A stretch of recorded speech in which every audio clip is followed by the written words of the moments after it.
अस्सलाम वालेकुम aspirants, how are you.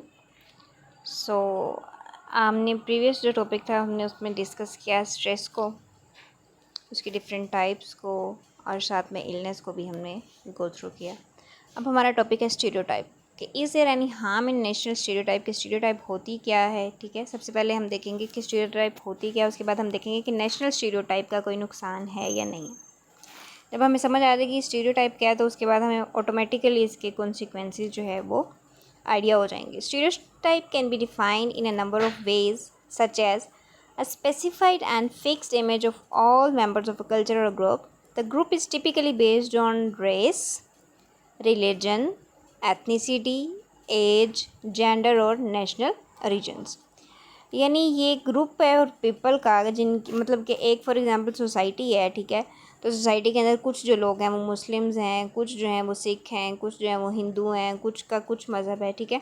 तो हम इन्हें इस बेस पे उस सोसाइटी को हमने डिवाइड कर दिया डिफरेंट पार्ट्स में कि इस सोसाइटी के अंदर इतने इतने लोग जो हैं वो इस तरह के हैं। यानी स्पेसिफाई हो गया कि वो हैं मुसलमान हैं, वो क्या हैं, सिंधी हैं, वो क्या है। यानी हम अलहदा से उनकी आइडेंटिटी बना दें, ग्रुप बना दें उनका किसी भी बेस पे, ठीक है। एज ग्रुप भी हम एज ग्रुप बना सकते हैं। फॉर एग्जांपल हम कहें कि ये 200 लोगों की अगर कम्युनिटी है एक जगह पे रह रही है तो इसमें 50 जो है वो इस एज के बच्चे हैं, ठीक है। यहाँ फॉर एग्जांपल हम कहें कि बूढ़े लोग जो हैं वो इतने परसेंट, यहाँ पे इस पॉपुलेशन में इतने परसेंट लोग जो हैं वो ओल्ड एज के हैं। कोई भी हम उठा सकते हैं, ठीक है।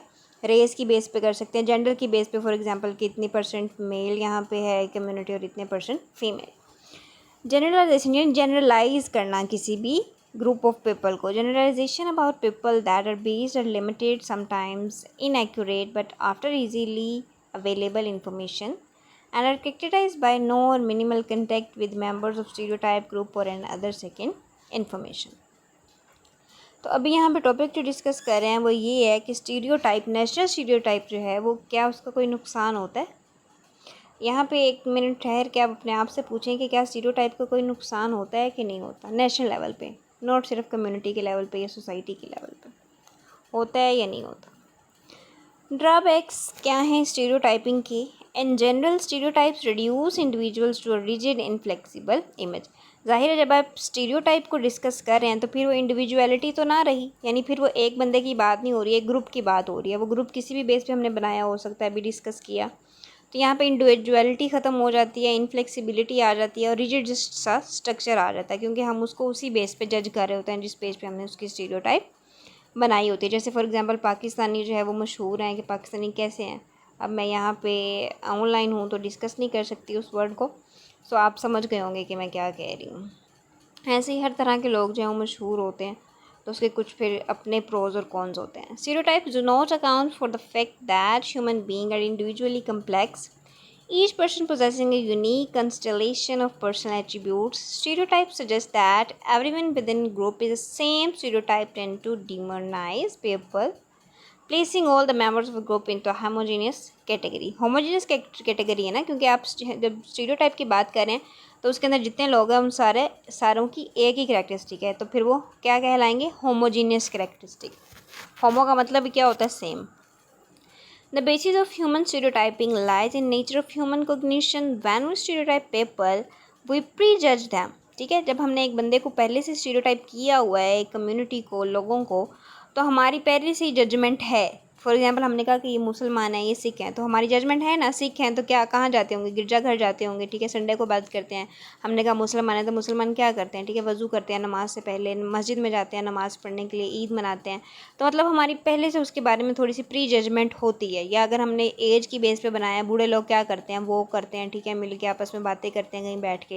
या अगर हमने बच्चों की बेस पे स्टीरियोटाइप बनाया कि इस पॉपुलेशन में इतने बच्चे हैं तो बच्चे क्या करते हैं, स्कूल जाएंगे, पारा पढ़ने जाएंगे या फिर खेलेंगे, जो जो भी उनकी एक्टिविटीज़ हैं वो सारी उसमें इंक्लूड होगी। यानी हमें थोड़ा सा आइडिया होता है उस चीज़ के बारे में जिस चीज़ के बेस पे हमने उसे स्पेसिफाई किया होता है। The use of stereotypes leads to the false assumptions about people and can lead to misunderstandings, hostile and abusive behaviors, conflict and discrimination.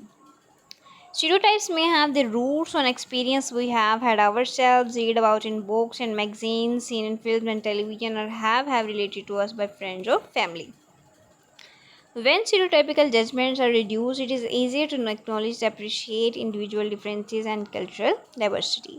Examples कुछ नेशनल स्टीरियोटाइप्स की देखें हम ग्लोबली, तो कुछ नाम जो है वो यहाँ पे मेंशन है। Anti American sentiments in China and Korea. China और कोरिया आप देख रहे होंगे कि उनके कब से जो है मसले मसाइल चल रहे हैं चाइना और कोरिया के, हालांकि सेम किस्म के लोग हैं लेकिन फिर भी इनकी कन्फ्लिक्ट जो है वो शुरू से आ रही। तो ये क्या है, स्टीरियोटाइपिकली है ना। इस्लाम फोबिया जैसे है, एंग्लोफोबिया। एंग्लोफोबिया क्या है, प्री पार्टीशन से पहले जो था। ब्लैक पीपल स्टीरियोटाइप्स हैं, ठीक है। जॉर्ज सोरर जैसे हम कहते हैं कि ये काले लोग हैं, ठीक है, उनके बारे में अलग से हमारी जम्पशन है। जैसे इंडिया और पाकिस्तान की कन्फ्लिक्ट शुरू से चल रही है, तो ये सारी क्या है, स्टीरियोटाइप है। जैसे कहा जाता है इंडिया और पाकिस्तान जो है वो एक दूसरे के राइवल हैं, राइवल कंट्रीज़ हैं, इस वजह से मशहूर हैं।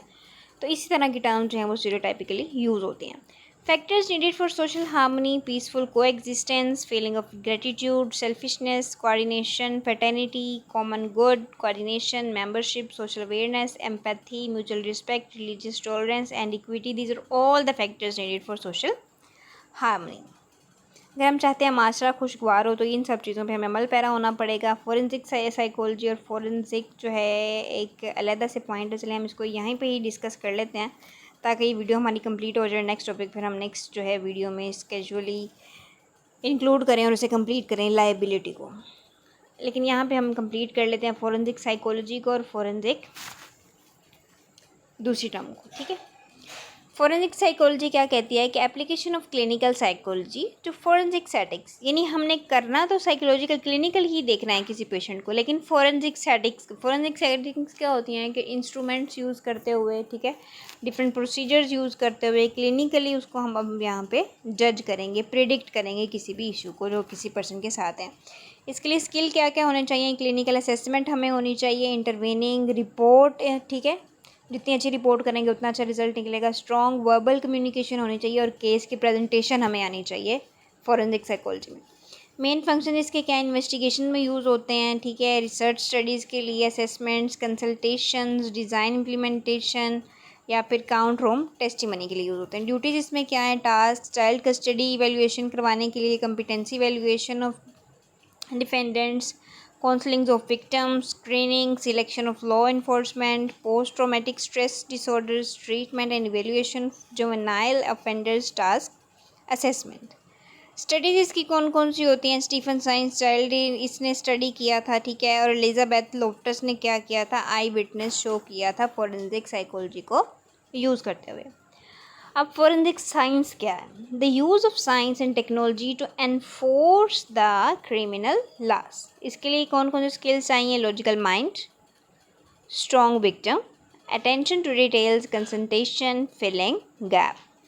मेन फंक्शन इसका है to collect, to pursue, to analyse the evidence and to give testimony. Duties इसमें कौन कौन सी शामिल हैं, counter room testimony, DNA analysis, sociology, crime scene analysis, blood strain analysis, fingerprint analysis, toxicology, anthropology, pathology, drug chemistry, digital audio video analysis, ये सारी चीज़ें इसमें शामिल हैं। नेक्स्ट टॉपिक के अंदर, नेक्स्ट वीडियो के अंदर, नेक्स्ट लेक्चर में इंशाल्लाह we will discuss the topic reliability. Till that be with us, the competitive scholar, and subscribe my channel. Thank you for listening. Allah Hafiz.